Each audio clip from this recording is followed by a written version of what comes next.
I just want to thank everyone for coming to today's All About Packing and Travel Zoom. We are going to start off by introducing ourselves. And so my name is Krista. I am the director of High Trails, and I am a super pre-packer. I'm always ready and I pack my things ahead of time, because one, I'm just so excited for camp. And two, I like double thinking about did I have everything? Did I cross things off? And so I'm excited to be here tonight to talk to you all about packing for camp. Even when I was a camper, I was packing early. But I would love to hear from all of my friends on the year-round team. What's one thing that maybe isn't on the packing list or that you want to highlight to bring on the packing list to camp, like a secret menu item of the packing list? And I think for me, that is a picture of my dog, like a printed out on paper picture of my dog to hang on my bunk at camp. What about you, Carly? Hi, I'm Carly. I'm one of the assistant directors at High Trails. And my thing that I would bring that's not on the packing list is a journal, because then you can write down all your fabulous memories and be able to show that to your parents when you get home. And it's also a great way to send letters home. You can rip out the paper and send letters home. How is it going, everybody? My name is Oliver. I'm the director at Big Spring. So one thing that's not on the packing list, I got to go with a deck of cards. I love a good deck of cards. Jenny. Hi, my name is Jenny, and I am the travel coordinator here at camp. And I would say, kind of similar to how Krista would bring a picture of her dog, I would also like to decorate my bunk bed. So I would bring some little fairy lights that are battery operated, kind of like Christmas lights, to just go around the bunk and make it all cute and pretty. And Ariella, what would you like? Man, there's so many good ideas. My name is Ariella Raggi, and I'm the director of Sanborn Western Camps. And the thing that isn't, I mean, it is sort of on the packing list, but it just says costume. And so, sure, you can bring your whole full Frozen ensemble, or maybe you have a Godzilla situation. Who knows? Blow up dinosaur outfits. Those are great. But what actually works really well are multi-purpose small accessories. So kind of a funky hat, or maybe some bunny socks, or things that could potentially be used for a variety of different costuming events. So I love the accessory. That's what I would bring to camp. All right, so we are going to be talking about travel and packing today. And so some of the items that we are going to be talking about tonight include the packing list, rentals and purchases at camp, the High Trails facilities, Big Spring facilities, how we do laundry here at camp, car arrivals, shipping luggage, and finally, flying to camp. So now I'm going to pass it off to Carly to talk about the packing list. Great. So these packing lists can be found in your Getting Ready guide and are kind of an outline of the things that you should bring to camp. One thing you might notice is that the clothing items are very low for being at camp for a month or 2 weeks. And that is because we actually do laundry every other day at camp. So please don't overpack. Each camper only has a little cubby, but with the laundry being done every other day, you should be able to have all the clothes you need. Some things to be aware of on the packing list are, if you're somebody who might consider riding horses a couple times a week, or kind of being involved more in the horse program, we would recommend bringing maybe an extra pair of jeans or two, because those are necessary to ride horses, and it's not super fun to put on dirty jeans every day. Also, Colorado can be cold in the summer. If you're going to be climbing 14,000-foot mountains or going on some of our mountain trips, you might see snow, you might see different temperatures, and so bringing those extra layers, those long underwear or sweatpants or puffy coats, rain jackets are all really important for the weather that we might encounter in Colorado. Also, some fun things to bring are costumes. Our JCs and Outbackers do a really great job planning dances for us every Saturday night, and a lot of those are themed events. Some of those more common themes are neon, or 70s or different decades and things like that. And so if you have any costumes that might fit some themes that either you've heard about or some of your friends might have told you about, bring those costumes because those are always fun to have around. And so this packing list is a great tool and a great guide. Please don't overpack. I'm sure we'll talk about this again a little bit later. But overpacking can cause, there's not a ton of room in the cabins and in the tents. And so bring just what's on the packing list, maybe a teeny bit extra, but don't overpack, bring your entire closet. Cool, and so now I'm going to pass it on to Ariella to talk about rentals and purchases.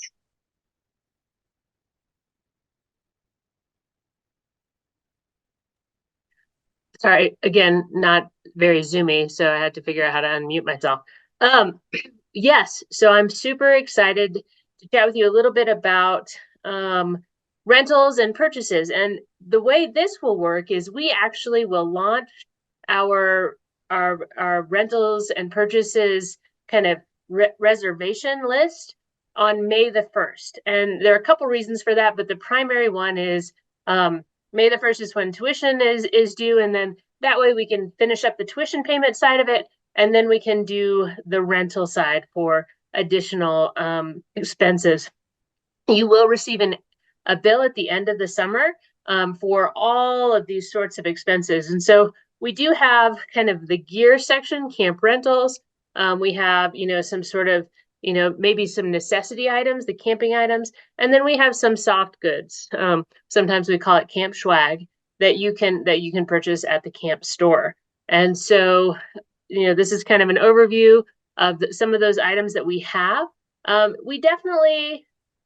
We recognize, and I recognize as a mom of 2 boys who grew really, really fast, that sometimes it's a lot more actually economical to go ahead and rent some of those items that we're going to outgrow really fast, like riding boots, potentially backpacks if you have a younger camper. Now, obviously, as you get older and your campers have a better understanding of what they need, it's good to have, a backpack that maybe they may have picked out for themselves. But usually, especially if this is their first time coming to camp, it's nice to be able to rent that backpacking backpack. For the Sanborn Junior campers, that backpack is provided.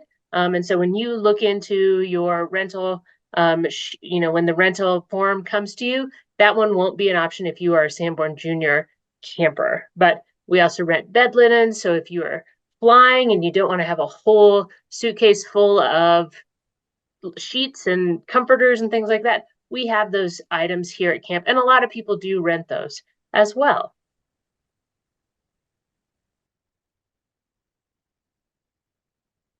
All right, so now we're going to move on to the High Trails cabins and what those facilities look like.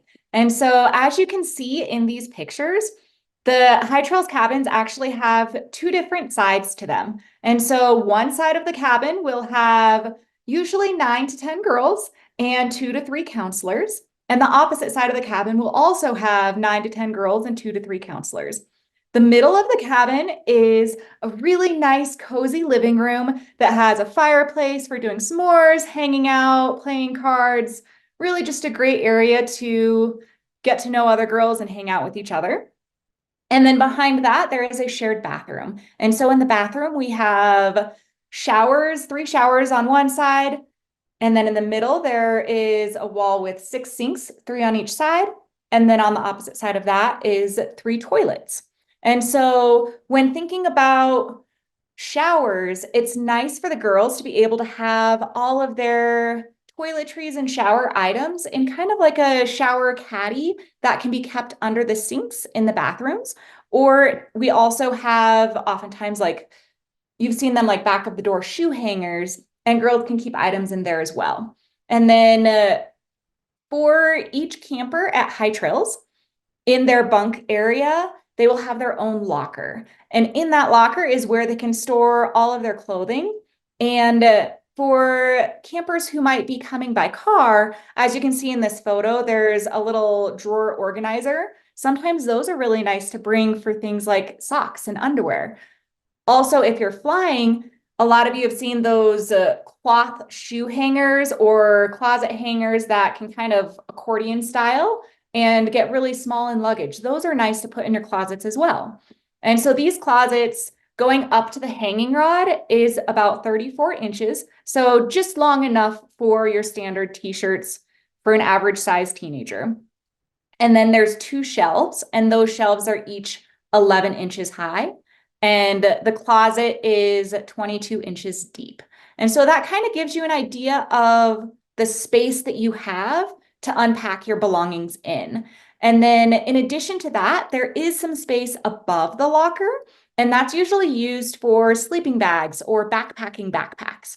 And then at High Trails, we are very fortunate to also have luggage tents. And so at High Trails, we don't say that you have to have a trunk or anything like that to keep your luggage in, because you can completely unpack in your own little closet locker, and then your luggage will be stored separately in a luggage tent that is not in the cabin.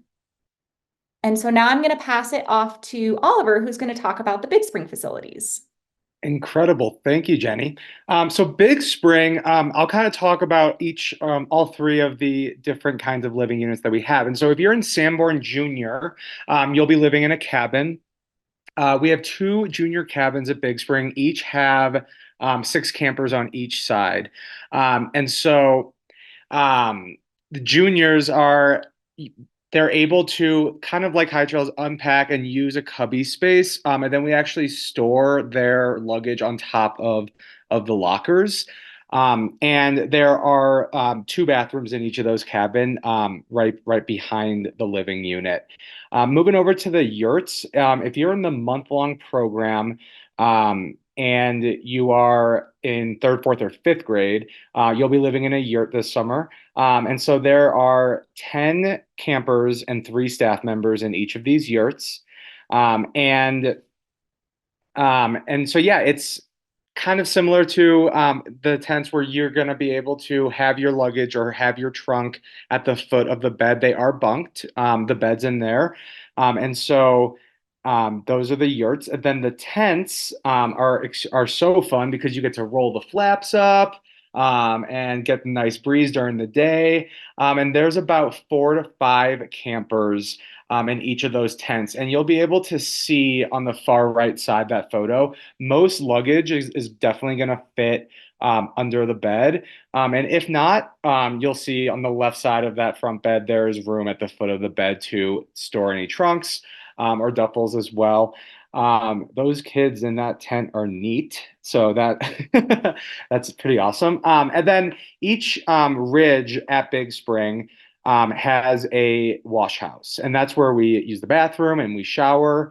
We do have little cubbies in each wash house, so we'll leave all of the stuff that we use to shower in there. It's always nice to kind of consolidate it, maybe have a shower caddy as well, so you can travel from the cubby to the shower, but not too far at all from the living units, just a little bit of a walk to get to those showers. And that is the Big Spring facilities. I will pass it over to Krista, who's going to chat with us about laundry. I love talking about laundry. In fact, I love talking about laundry so much that we put together a little video for your entertainment and laundry educational purposes. So I'll share that now.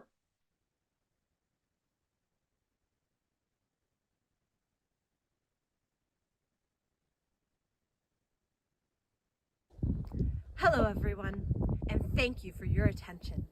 It's time to get you ready for camp. And before we get started, we have some important information for you about laundry. Now, if you'll just follow along with me, we'll be on our way. Laundry at camp gets picked up every other day. So before we load these bags, here are some important laundry instructions. First things first, please be sure to review the packing list in our Getting Ready guide. Did you know that not every item of clothing has to be washed after every wear? Things like mittens, winter coats, hats, and rain jackets. Now it's time to load up these laundry bags. Pants, socks, and other bulky items should be unscrunched for maximum cleaning. And remember, pockets should be checked for unexpected treasures.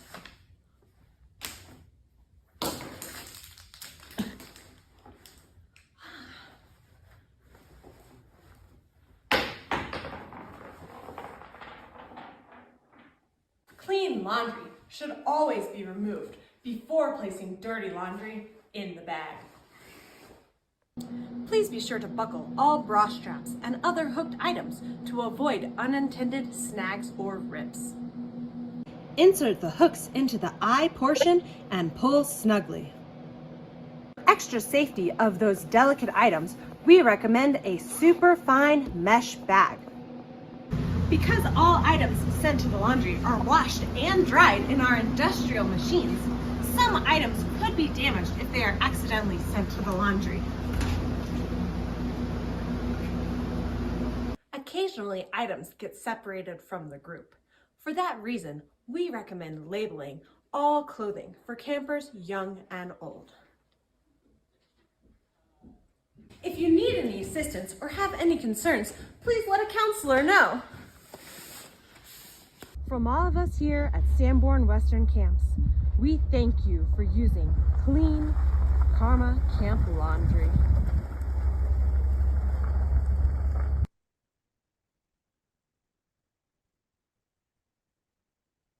All right. So that video is on our YouTube page, and you might have been watching that and being like, yes, if only my child would unscrunch their pants and socks and underwear when they put it in the laundry at home. So feel free to use that to help kind of talk with your child about laundry and what laundry at camp looks like. One of the biggest things is making sure that you label campers' clothing, especially at high trails. Almost every single camper comes to high trails with a pair of black leggings in approximately size small to large, and so making sure that if a piece gets separated or if multiple people have the exact same pair of Old Navy leggings, we know who's belong to who, and it really, really makes things easier. So you can see here, Chase even labeled her shoes.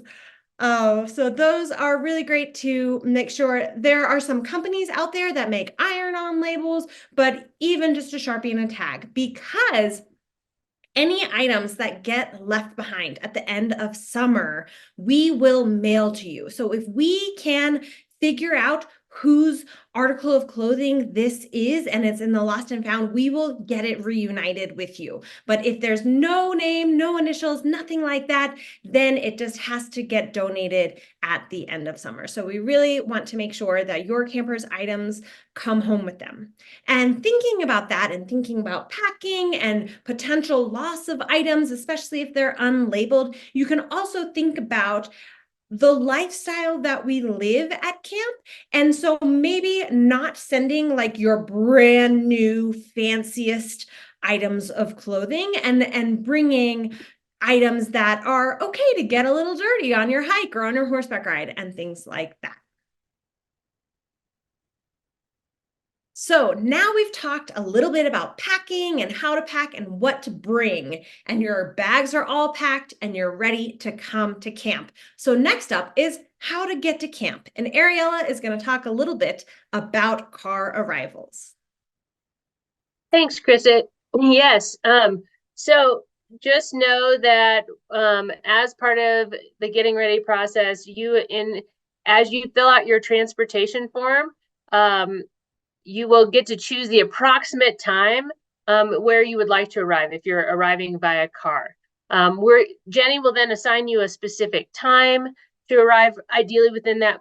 Normally it's within that window. It is a first come, first serve basis. So if you haven't filled out that transportation form because you're like, oh, well, we're driving, fill it out. And then that way you get to like arrive at the time that you want to arrive at camp. Then at that point, we'll send out an email latter part of May, letting you, or before the session, letting you know when you will arrive. And then the cool thing is it really helps kind of spread the day out. And so you can roll in. There's not a lot of stress because everybody's kind of just coming over the course of the day. Everyone comes in, we eat some cookies in the parking lot and chat with folks. You'll do your check-in with our fantastic health center staff, meet our nurses, and meet your counselors, and then they'll help you take your luggage down to the cabins or direct you on how to drive out to the tent. Actually, we'll drive everyone to their living units to give you directions to drive there, and then as part of that process, there'll also be an opportunity to drive around and pick up some of those like camp gear things. So some of those rental items, some of those pre kind of like, ooh, we'd really like a crazy creek, or we really need a couple extra pairs of wool socks. You'll drive around to what we call our outdoor adventure center, and you'll be able to pick those items up as well. We even had a meeting today where we talked about the camp stores will probably be open on opening day. So I just dropped the mic, and so now we have to do that. But we're going to do that this summer. And so then folks, parents and campers can swing by the camp store and see what's on offer, and pick up some things, not only for the campers, but maybe for mom and dad or guardians as well. So departure times on closing day, you can come whenever to pick them up before 11 in the morning. They can't stay indefinitely, even though some of them want to. But that departure day is a little bit different than opening day. But opening day, we have so many little check-ins and touch bases. It's nice to have everyone assigned a time. And if for some reason it doesn't work, just pick up the phone and call Jenny, and she can typically find another slot that will work better. If you need to arrive before 8 a.m., that's definitely a phone call with Jenny or one of the directors, because it's tricky. We're trying to get the staff, we're trying to get camp ready. And so the staff need to eat breakfast. And so that's why we don't like to have folks arrive too much before 8 or 8:30 in the morning. So great. Oh, great. Amy, that's a fantastic question. I am just going to add on that. If you have siblings in opposite camps, Jenny is super cognizant of that. And so she times it so you can drop one off and then arrive at the other camp in time, and gives a nice cushion. And Jenny, I'll let you address kind of what that cushion looks like.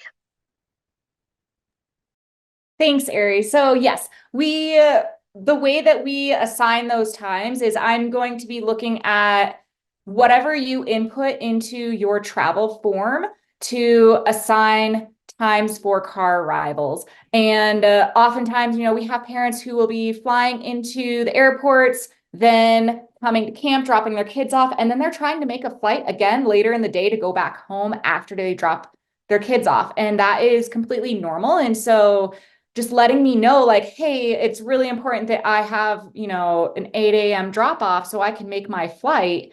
We get that and we understand that. And then we also know approximately how long it takes to drop kids off from Big Spring and then head over to High Trails and drop the siblings off at High Trails. And so we account for, how long is it going to take to check in with the nurse? How long is it going to take to go through our outdoor adventure and pick up some rentals and purchases and, help your kid make their beds, and then make your way on over to the other camp. And yes, we might give you like, you should be there at 10:50, but if it's 11:15, it's not the end of the world. It's okay if you take a little bit longer dropping your son off at Big Spring before going to High Trails.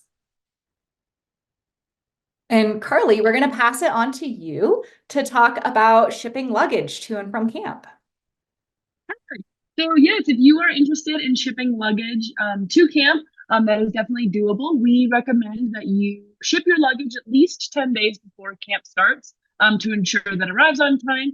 Sometimes the mountain mail can be a little bit slower, so making sure you're giving yourself that ample time.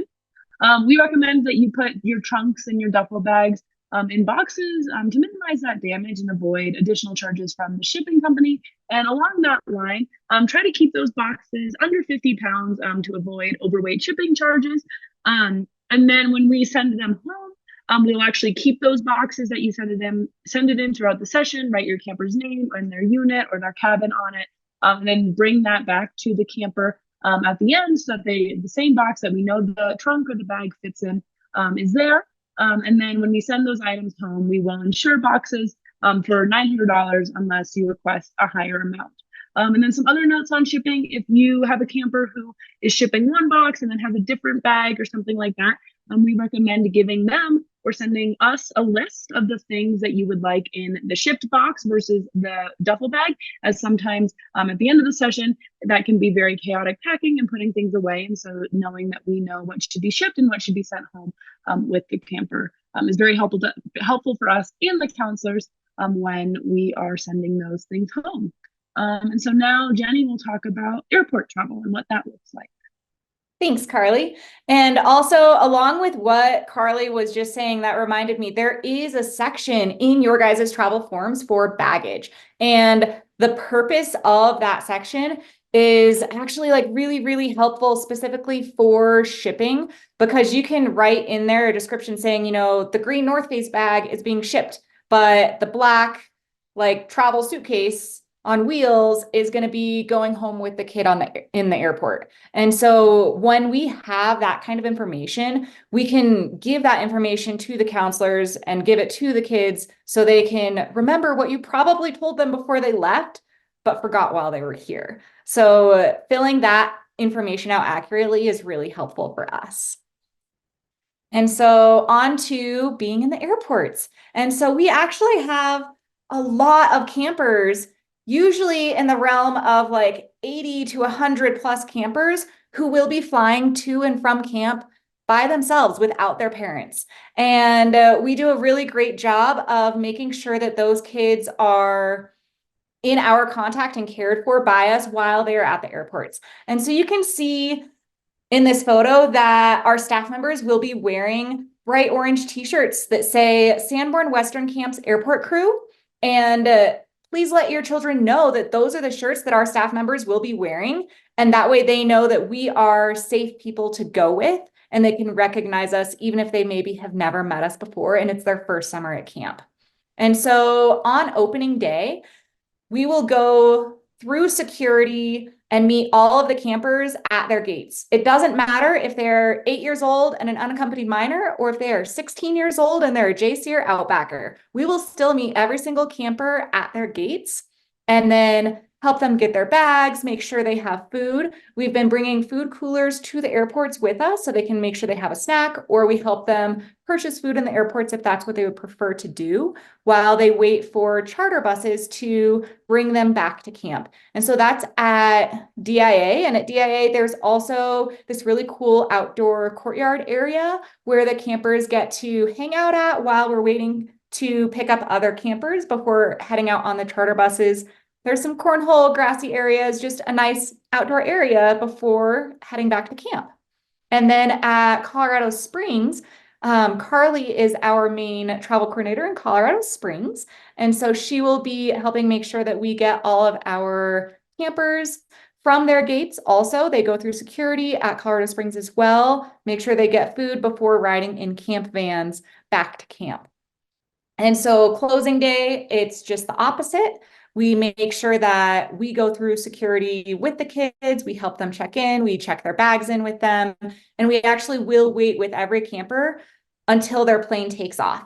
And then either Carly or myself will stay at the airports. I will be in Denver Airport and Carly will be at Colorado Springs until we are sure all of the kids are gone. They're on their planes. Their planes are going to make it to their destinations. And one of the things that we ask when you guys are booking flights is that in either Colorado Springs or Denver, they arrive between 8 a.m. and 2 p.m. on opening day, and they depart between 8 a.m. and 2 p.m. on closing day. And this is really important to us because it is a giant jigsaw puzzle for us to be able to make sure that we have staff members with every single child.